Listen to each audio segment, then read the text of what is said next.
RJD सांसद मनोज कुमार झा ने कहा, विपक्ष में कई राजनीतिक दल हैं तो कुछ क्षेत्रीय सवाल होते हैं और कुछ राष्ट्र के समेकित सवाल होते हैं।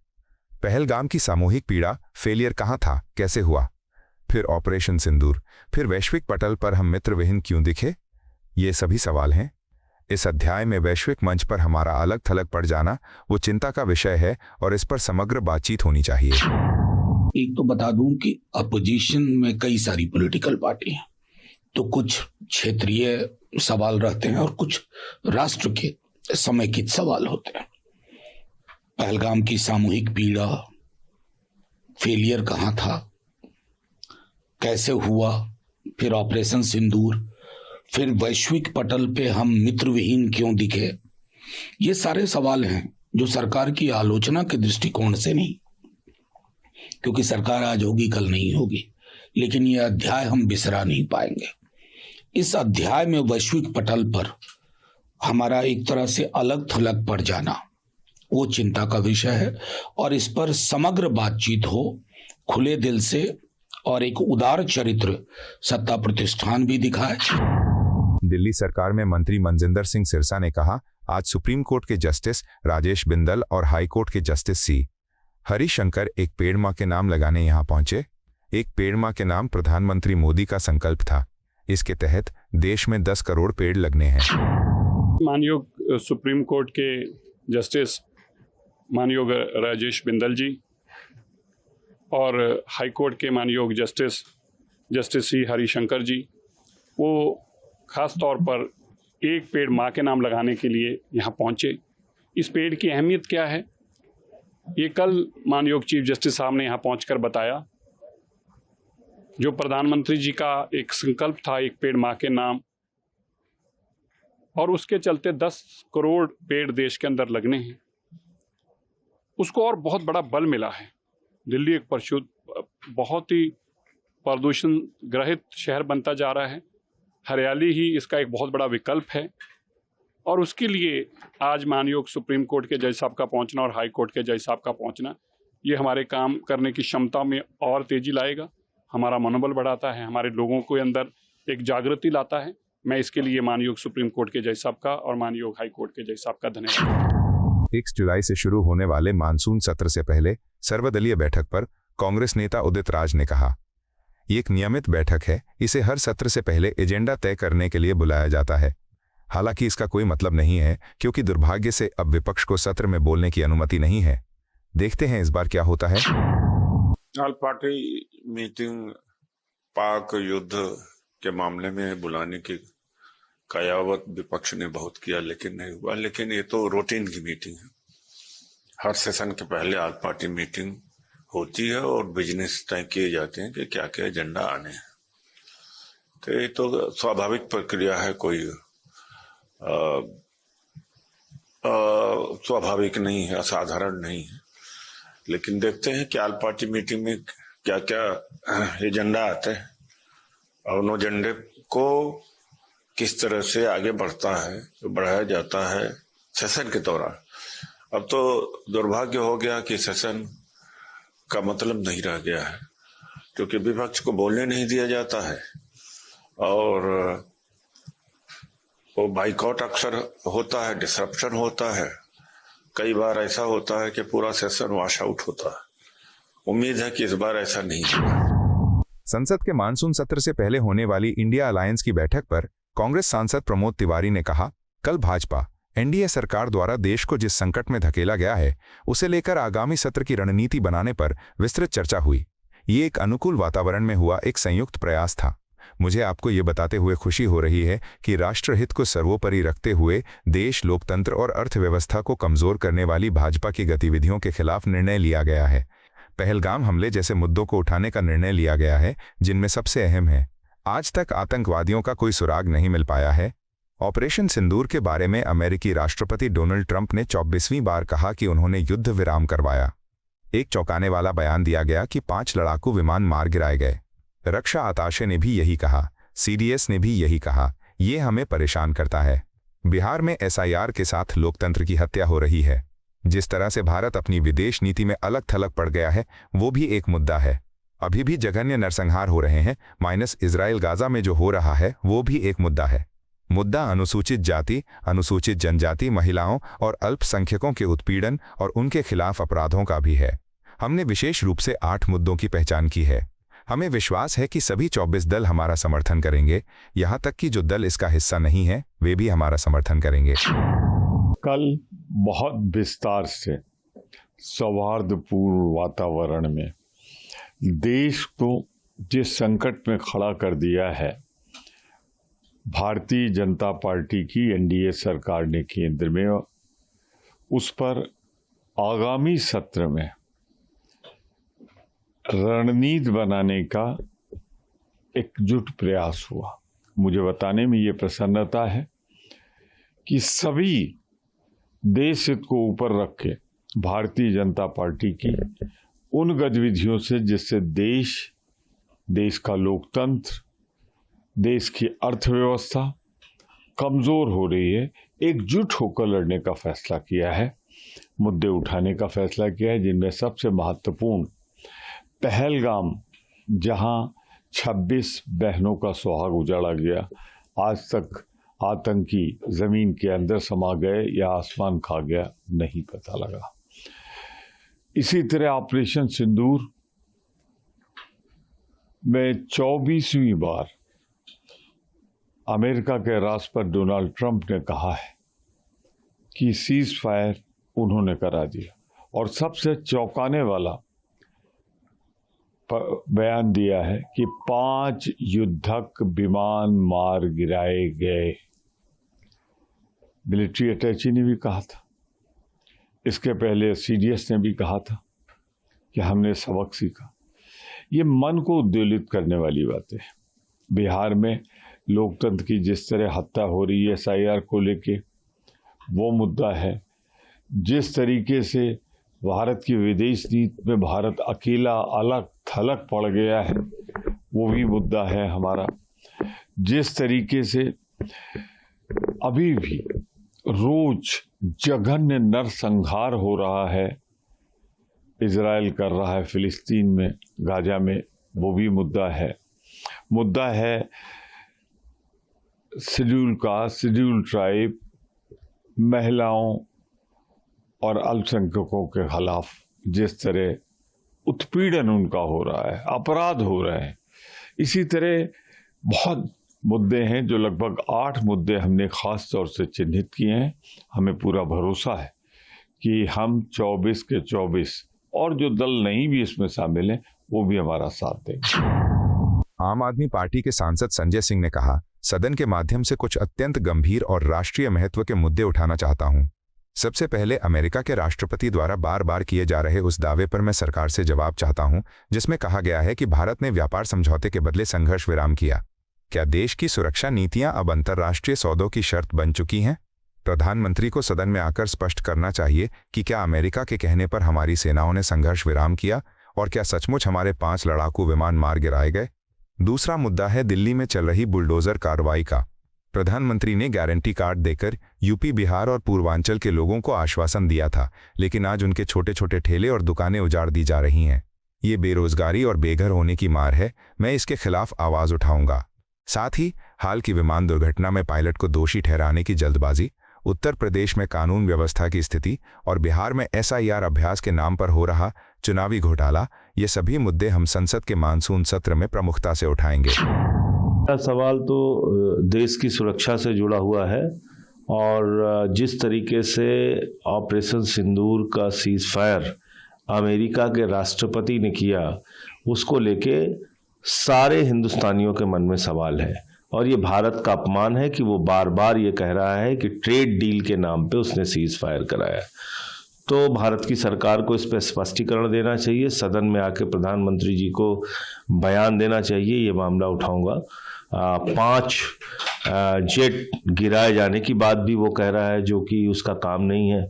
तो मुझे लगता है कि अमेरिका के राष्ट्रपति जो बार बार अपमान कर रहे हैं, वो मुद्दा प्रमुखता से आज मीटिंग में आम आदमी पार्टी की ओर से मैं उठाऊंगा और बाकी लोग भी उठाएंगे। दूसरी बात यह कि जो दिल्ली में बुलडोजर चलाया गया, गारंटी देने के बाद, प्रधानमंत्री का गारंटी कार्ड देने के बाद यूपी, बिहार, पूर्वांचल के लोग जो मजदूरी करते थे, मेहनत करते थे, छोटी छोटी दुकानें लगा के, रेडी पे दुकान लगा के अपना जीवन चलाते थे, उनको आपने उजाड़ दिया। ये मुद्दा उठाने का काम करूंगा। उत्तर प्रदेश में 5,000 से ज़्यादा स्कूल बंद करने का आदेश दे दिया गया है, जिससे बच्चों का भविष्य बर्बाद हो रहा है, वो उनकी पढ़ाई लिखाई बंद हो चुकी है। और इसके अलावा 27,000 सरकारी स्कूल बंद करने का उनका लक्ष्य है। और जो ये प्लेन क्रैश हुआ, जिसमें खुद हमारे ही पायलट को दोषी ठहराने का काम किया जा रहा है, वो मुद्दा भी उठाएंगे। तो प्रमुखता से SIR का मुद्दा है, बिहार चुनाव को लेकर जो बहुत बड़ा मुद्दा है, जिसमें एक चुनावी घोटाला खुलेआम हो रहा है, तो उसको भी उठाएंगे।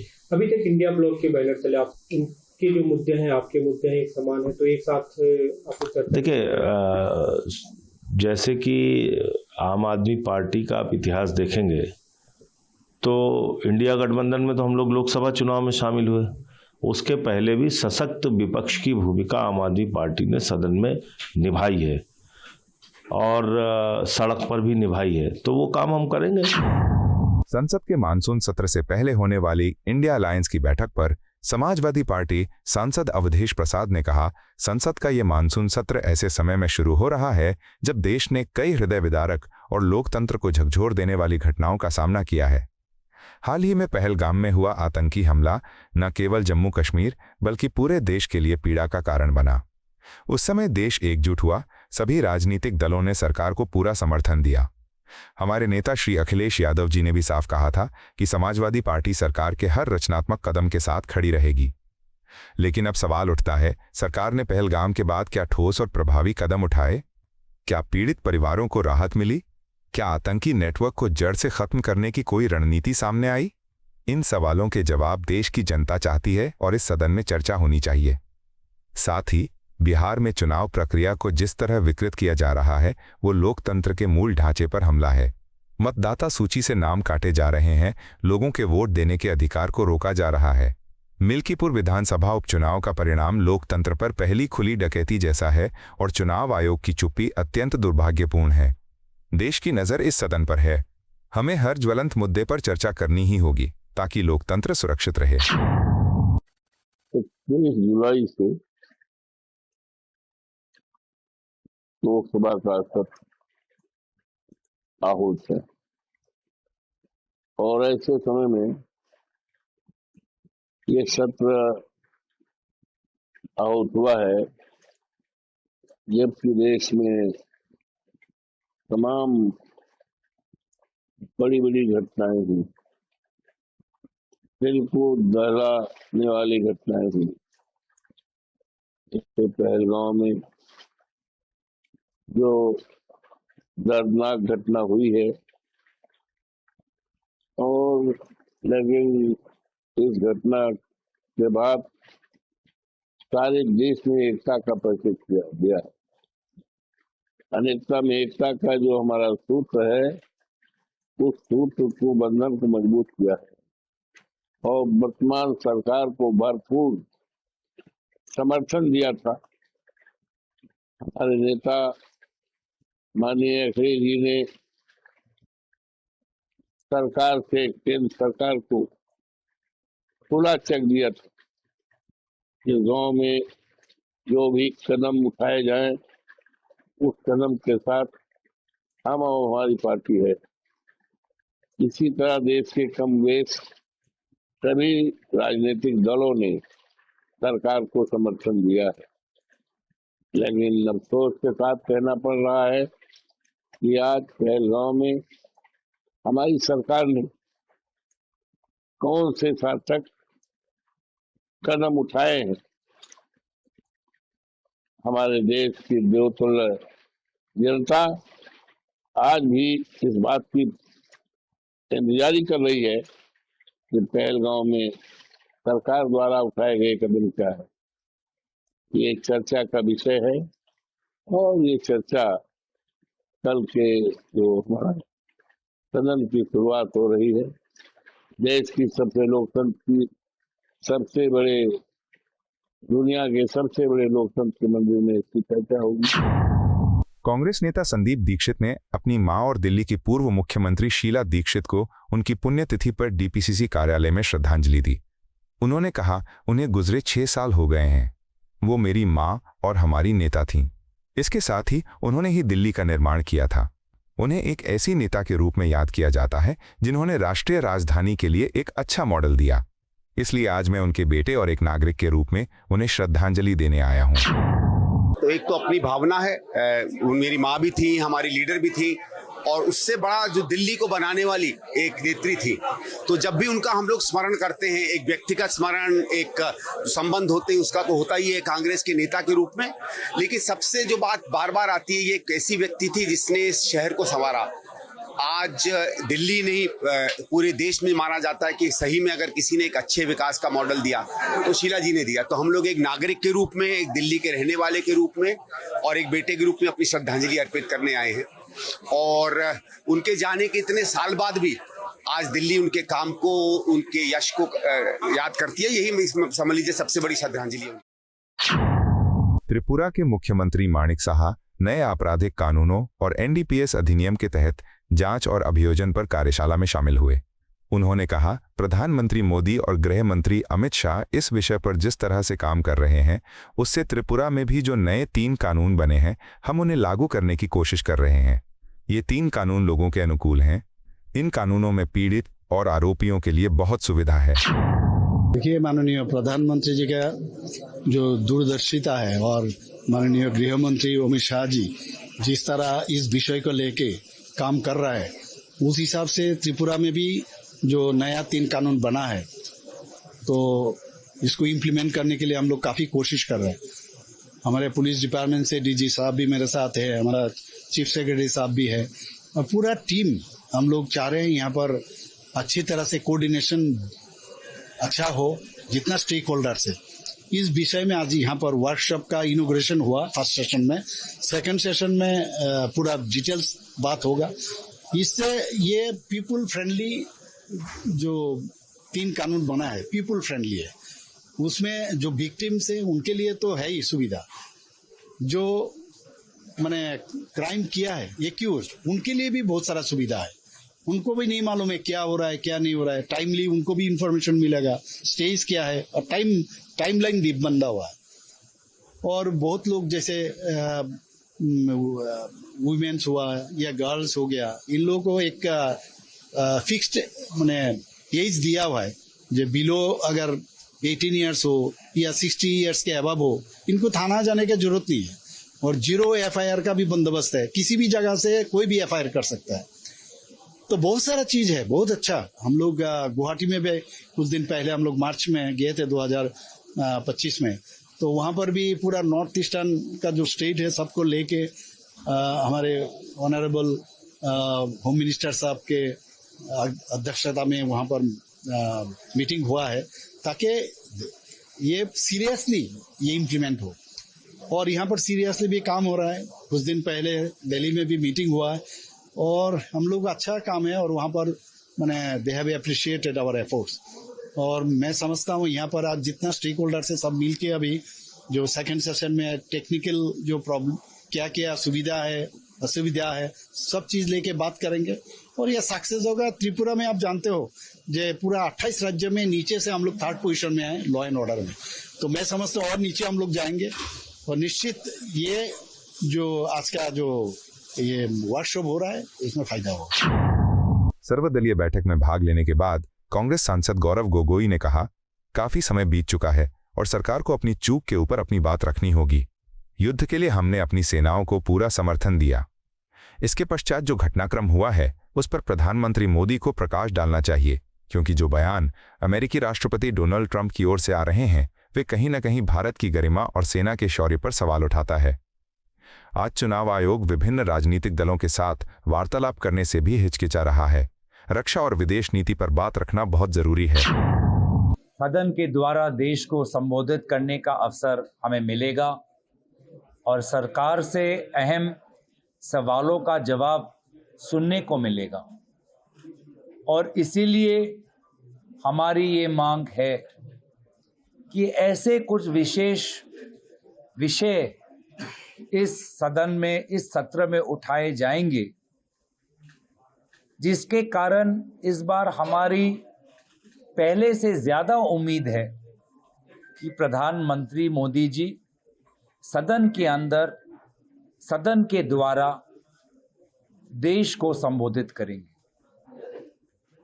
वे महत्वपूर्ण विषय हैं पहलगाम, उसमें जो चूक हुई, उसमें जो बातें आदरणीय लेफ्टिनेंट गवर्नर साहब ने कही, काफी समय बीत चुका है और सरकार को अपनी चूक के ऊपर अपनी बात रखनी होगी। युद्ध के ऊपर भी हमने अपने सेनाओं को पूरा समर्थन दिया और मुझे लगता है कि बहुत ज़रूरी है कि हम सदन के अंदर भारतीय सेना को एकजुट होकर हम अपना समर्थन दें, अपना धन्यवाद दें।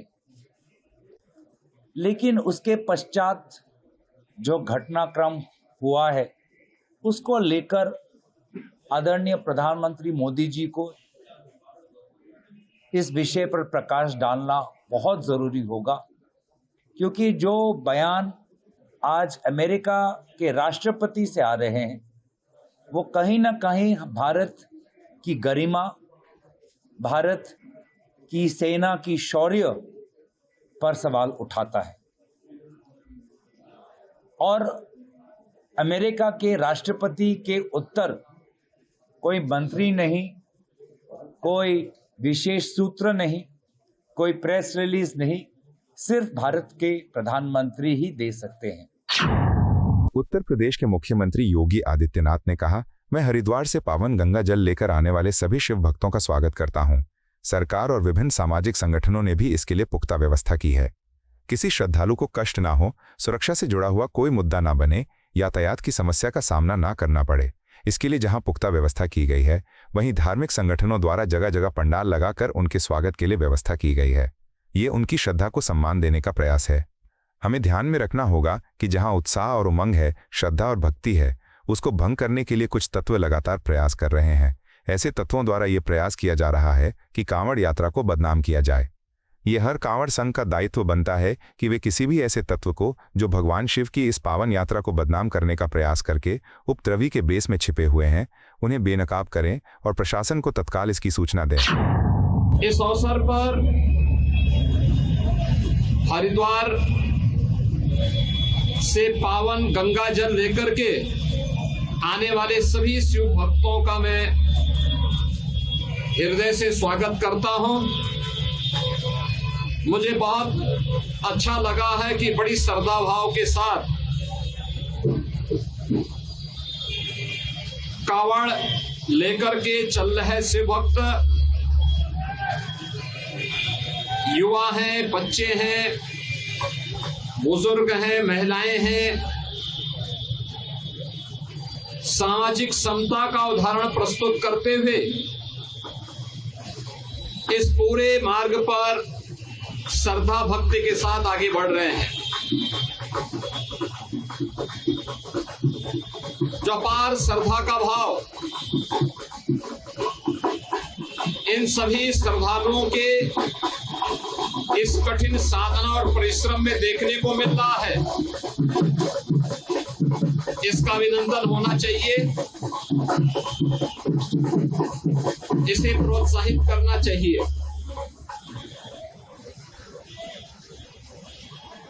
सरकार ने, स्वयंसेवी संगठनों ने और विभिन्न सामाजिक संगठनों ने भी, धार्मिक संगठनों ने भी इसके लिए पुख्ता व्यवस्था की है। किसी श्रद्धालु को कष्ट न हो, सुरक्षा से जुड़ा हुआ कोई मुद्दा न बने, यातायात की किसी समस्या का सामना न श्रद्धालु जनों को और न यात्रियों को ही करना पड़े, इसके लिए जहां पुख्ता व्यवस्था की गई है, वहीं सामाजिक और धार्मिक संगठनों के द्वारा जगह जगह पंडाल लगा करके उनके स्वागत और अभिनंदन के लिए भी पुख्ता व्यवस्था की गई है। आपको यह वीडियो पसंद आया हो तो इसे लाइक करें, हमारे चैनल को सब्सक्राइब करें।